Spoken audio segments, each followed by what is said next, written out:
for me to keep pushing through and not even know how to give up, not know how to stop, not know how to quit, to be completely relentless and then end up in the place that I'm in now where you're talking about being at the top of the industry. It doesn't happen by accident. So we're here with WWE superstar LA Knight. It is the West Australians WWE Path to Perth. Thank you very much for your time. It's the path to Perth. Yeah, here we are. As we publish this, we are days away from the Royal Rumble and your fatal four-way match. How are you feeling about it? Is it a nervous build-up to something as big as an event like this?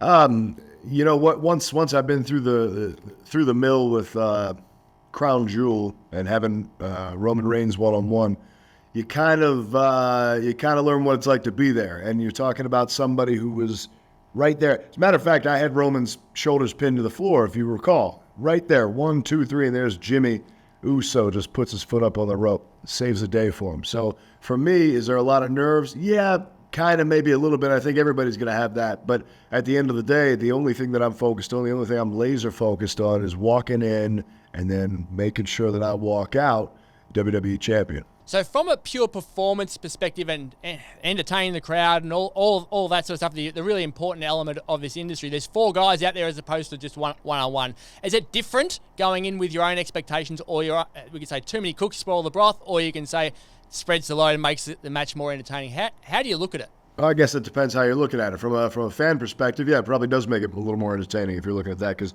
you have a bunch of different flavors in there between AJ Styles, myself, Randy Orton, Roman Reigns. And all, who knows who else, you got Paul Heyman on the outside, and who knows if Jimmy and Solo might show up. So there's a lot going on. There's a lot of layers to the whole thing. But from my perspective, I prefer it to be one-on-one. Just from the perspective of now you're talking about, me going in there and having almost a sure shot of walking out with the thing. But now you got 3 other guys to contend with. That does change the game just a bit. Massive rise for you in the past 12 odd months. Like it's been said, 20 years to become an overnight success, all that sort of stuff. Not many people get to be in the point that you are at 41 after 20 years where it suddenly clicks for everyone watching you. What's the year been like for you? I call it my foundation. Even though, I built a strong foundation over a very long time outside of the WWE. But once you get inside, the game really kind of resets in a weird way. You bring everything that brought you to the dance, that got you there, but at the same time, now you have to prove yourself all over again. And so I don't think there were a lot of great expectations flung upon me other than anybody by myself. And at that point, it was just a matter of me getting in there, making the most of every single moment I got, whether it was them telling me you got 30 seconds or you got 2 minutes or whatever you got. I'm going to make sure to extract every bit of juice out of every little moment that I can, to the point where now, I built a hell of a foundation in 2023. A lot of people would say 2023 was the year of LA Knight. So now what we do is we take that foundation I built in 2023 and we start to build the skyscraper that's going to be the rest of the LA Knight's career. Me solidifying my legacy, WWE champ, every champion you can think of, and then eventually we're talking about a Hall of Fame career. Yeah. Look at this, little coffee. Little coffee for a tired boy. Why do you think the public suddenly clicked with you now? What was there a changing moment, do you reckon? I think what it is about me is I think I tick all the boxes. When you think about what a wrestler looks like, when you think about what a wrestler seems like, feels like, acts like, all that kind of stuff. I don't do a lot of cutesy stuff. There's a lot of cute in the business today, and I don't do cute. I go out there to talk some trash, and then I go out there to have a fight, and I go out there to win. And I think that no matter what you're doing, no matter where you are in your life, no matter what you believe in, I think that at the end of the day, that speaks to everybody, because everybody's got their own little struggle that they're working with. I had my own. And in that regard, for me to keep pushing through and not even know how to give up, not know how to stop, not know how to quit, and to just keep pushing, to be completely relentless, and then end up in the place that I'm in now, where you're talking about being at the top of the industry and being one of the guys that's talked about as being the top guy in the industry, a guy who is, if I could just go ahead and toot my own horn, toot, you're talking about 5 months in a row of being the #1 merchandise seller in the WWE. It doesn't happen by accident. That happens by grabbing people's attention and people giving that attention because of the fact that they can relate to whatever you're doing. Let's go back 5 years to February 2019. You are in the Dural Country Club, which is in Sydney, Ooh, or near Sydney. Homework, huh? Were you there? I wasn't there, but I don't even know. I've been to Sydney a lot from over here, and I've never heard of Dural or any of the suburbs around it. It's the FWA, the rise of the future. So you took a pile driver. There was almost a missed springboard moonsault moment where you almost landed on your head.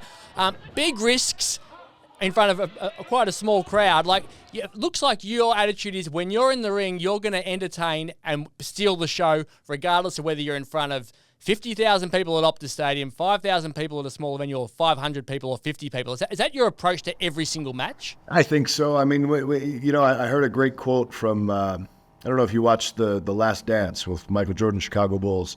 And somebody had mentioned, when Michael would get on the court, he didn't care what city they were in. He didn't care how he was feeling or any of the other X factors that were going on. There's a chance that there's somebody in that crowd or somebody on TV who might be seeing him for the very first time. And so he wanted to make sure that if that was the case, that he's going to go out there and pour every bit of himself into what he's doing so that they go home remembering, oh my God, we saw that guy. We saw greatness. We saw excellence. And so for me, look, I'm not always going to knock it out of the park. Nobody can every single time. But with that said, I'm going to do my damnedest to make sure I can get that to happen. And with that being the case, then yeah, if it's 50 people or if it's 50,000 people, it's all going to be the same. It's still the same day at the office. How the hell did you end up at the Dural Country Club? Man, your guess is as good as mine. I don't know. Somehow, I think I got a DM somehow. Hey, would you like to come wrestle in Australia? I said, hell yeah, I would. So that was my first time coming out here. And yeah, so we just kind of made it happen. And yeah, what you said, February 2019. So we're talking almost 5 years ago now at this point. So yeah. Well, the people who were in that crowd got Grayson Waller on the card as well before he'd made WWE. So they probably didn't realise they had two future superstars on. Yeah. So you have wrestled everywhere, all around the globe, and some have been massive like WWE, some have been smaller. Has there ever been a time in the last 20 years where you thought, the stability isn't necessarily there from a income perspective even, or a contract perspective, where you almost had to go and get another job, or have you always been looked after well enough that no matter where you were, you're okay? Oh, no, hell no. For the first 10 years, I was broke as hell. There's not a lot of money, especially when you're first starting. I mean, for the first couple of years, I was pretty much wrestling for free, kind of to just pay the gym dues, so to speak, because I would go in and train 3 days a week, and then I would work that show that they had they would sell tickets and stuff, and that would kind of pay for the gym dues after like a certain amount of time.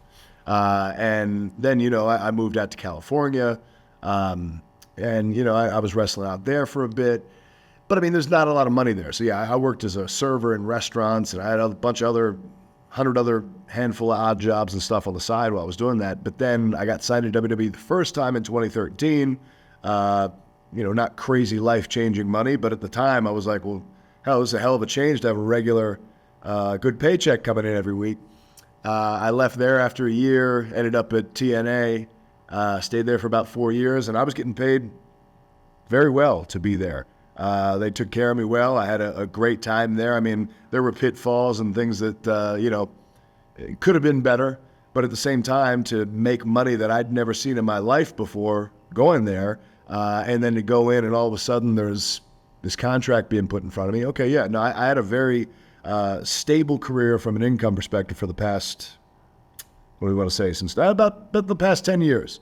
There might have been little spots in there, I think, between the first run at WWE and then going to TNA where it was kind of like, oh, what's going to happen? What am I going to do? And then once I was in there, then everything was kind of handled from there. So since then, yeah, I mean, but there's definitely been times where the goal, look, you want to be in the biggest stage you can be. And the biggest stage you can be is WWE.